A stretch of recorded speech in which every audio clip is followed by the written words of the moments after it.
Assalamualaikum warahmatullahi wabarakatuh.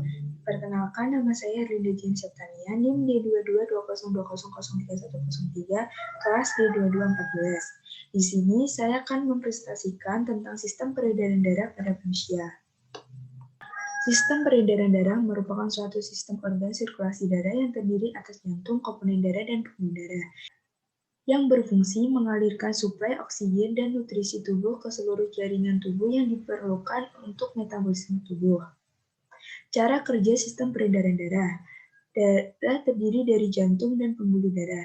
Jantung akan memompa darah, sementara pembuluh darah akan mengalirkan darah ke jantung. Darah yang diedarkan tersebut akan melewati seluruh tubuh dan membawa oksigen, nutrisi, serta hormon untuk diserap oleh sel-sel tubuh. Organ peredaran darah pada manusia beserta fungsinya.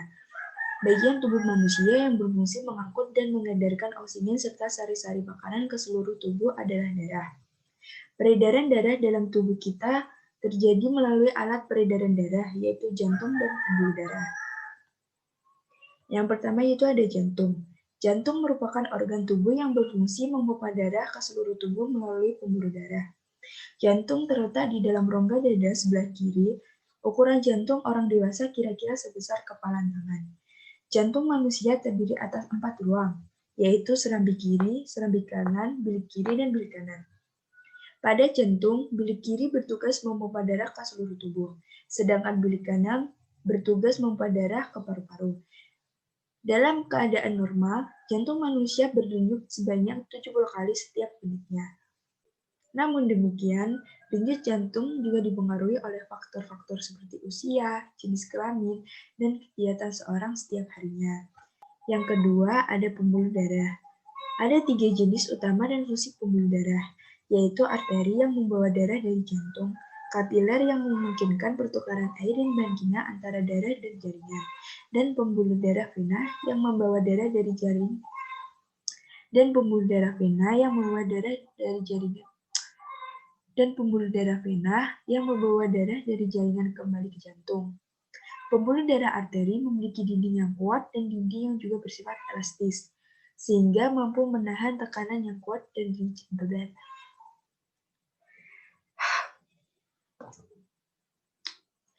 Pembuluh darah arteri memiliki dinding yang kuat dan dinding yang juga bersifat elastis, sehingga mampu menahan tekanan yang kuat dari jantung. Sifat yang kuat dan elastis ini menjadikan pembuluh darah arteri tidak mudah robek. Yang ketiga ada paru-paru. Paru-paru merupakan organ yang ikut berperan dalam sistem peredaran darah manusia. Darah dari jantung yang sudah tidak mengandung oksigen diangkut menuju paru-paru. Darah ini banyak mengandung karbon dioksida. Di dalam paru-paru, darah melepaskan karbon dioksida dan mengikat oksigen. Darah yang telah mengandung oksigen kemudian kembali mengalir ke jantung. Ini adalah contoh gambar paru-paru. Peredaran darah pada manusia. Koroner. Sistem peredaran darah manusia terbagi menjadi 3, yaitu sirkulasi sistematik, pulmonal, dan koroner. Sirkulasi sistematik adalah sirkulasi darah yang mencakup seluruh tubuh dan berlangsung ketika darah bersih mengandung oksigen mengisi serambi kiri jantung melalui vena pulmonalis setelah melepaskan karbon dioksida di paru-paru.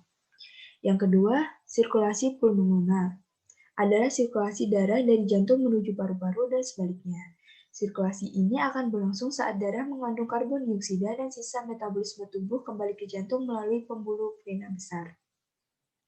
Yang ketiga, sama seperti organ tubuh lainnya, jantung juga membutuhkan asupan oksigen dan nutrisi agar dapat menjalankan fungsinya dengan baik. Darah yang membawa nutrisi dan oksigen ke otot-otot jantung ini akan dilarikan melalui pembuluh arteri koroner.